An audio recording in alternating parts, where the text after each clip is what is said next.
और स्पेस की बात करें जहां पे शानदार रैली तेजी आज के सेशन में हमें देखने को मिली है, टायर स्पेस में आज तेजी। और देखिए सिएट के रिजल्ट हमने आपके सामने रखे, मिक्स थे, लेकिन मैनेजमेंट की कमेंट्री जब उनसे मेरी बातचीत हो रही थी तो काफ़ी स्ट्रांग भी नजर आ रहे थे। आज पूरे टायर सेक्टर में काफ़ी तेजी देखने को मिल रही है। लेकिन सवाल ये कि तेजी के अहम ट्रिगर्स क्या हैं, ये बताने के लिए सुदर्शन कुमार जी मौजूद हैं मेरे साथ। बताइए सुदर्शन।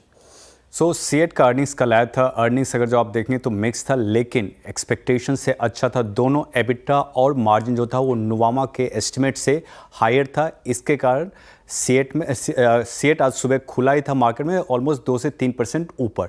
उसके बाद मैनेजमेंट का इंटरव्यू हुआ था अपने चैनल पे, उसमें उन्होंने FY26 आउटलुक की बात की। FY25 में उनका रेवेन्यू ग्रोथ था डबल डिजिट में। अब वो बोल रहे हैं कि FY26 में जो रेवेन्यू ग्रोथ होगा वो डबल डिजिट होगा, इंडस्ट्री के लिए वो डबल डिजिट ग्रोथ होगा। इसके लिए पॉजिटिव ये सारे कंपनीज के लिए है ना। अब दूसरी बात आती है पॉजिटिव क्या है, रॉ मटेरियल कॉस्ट इनका इस इंडस्ट्री के लिए बहुत ही इंपॉर्टेंट होता है। तो अब ये कंपनी बोल रही है कि Q1 का रॉ मटेरियल कॉस्ट जो है ऑलमोस्ट Q4 के लेवल पे ही रहेगा, उसमें कोई ज़्यादा इंक्रीज देखने को नहीं मिलेगा।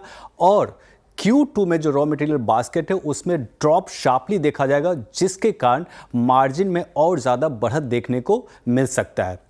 दूसरा है रुपी का एप्रिसिएशन। अगर जो अब देखें Q4 में जो एवरेज आप निकालेंगे रुपी का तो वो 87 अगेंस्ट डॉलर था, और आज के टाइम पे रुपी है 84। तो ये किस तरीके से हेल्प करेगा। नॉर्मली ये सब सारी कंपनीज क्या करती है, इंपोर्ट करती है। उसका अगर जो आप Q4 में पे कर रहे थे कुछ खरीदने के लिए 87 रुपीज़, अब वो पे करेंगे 85 रुपीज़। उसके कारण भी इनके कॉस्ट कम होंगे, वो भी मार्जिन को हेल्प करेगा। सो ओवरऑल सीएट के कमेंट्री जो थे FY26 आउटलुक के लिए और रॉ मटेरियल कॉस्ट और इवन कॉस्ट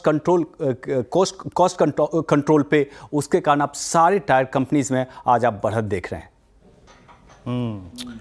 तो ये स्ट्रॉन्ग फैक्टर्स, एक तो सीएट की कमेंट्री। अच्छा, सीएट बात करते करते और आज के नंबर्स के बाद और अपने आउटलुक के बाद is at all time high. जी हाँ, 33-45 पर, not exactly all time high but all time high Jones.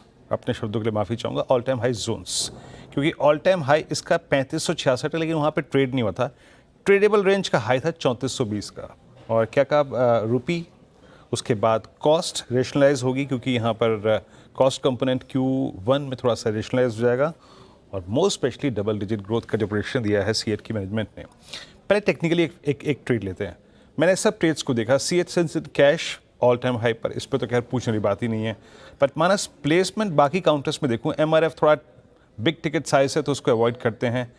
बाकी बालकृष्ण, बचा अपोलो डेरिवेटिव्स के पार्ट्स में। इन दोनों में से बेटर क्या है चेस करने लायक?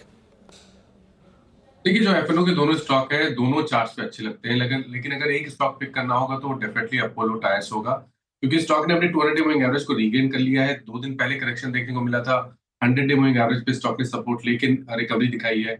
आई थिंक यहाँ पर अभी भी खरीदारी करने के मौके हैं। 460 460 रुपए के नीचे स्टॉप लॉस लगा के खरीदारी करिए। 495 तक के टारगेट्स आपको देखने को मिल सकते हैं स्टॉक। ओके, तो अपोलो टायर्स फिलहाल स्पेस में मानस जी को पसंद आ रहा है। सीएट में भी शानदार रैली और ऑलमोस्ट आप आज तो डे हाई पे ही है, और जैसा कि वीरेंद्र जी ने बताया अपने ऑल टाइम जोन के पास ही कारोबार करता हुआ नजर आएगा। लेकिन सीएट में जहां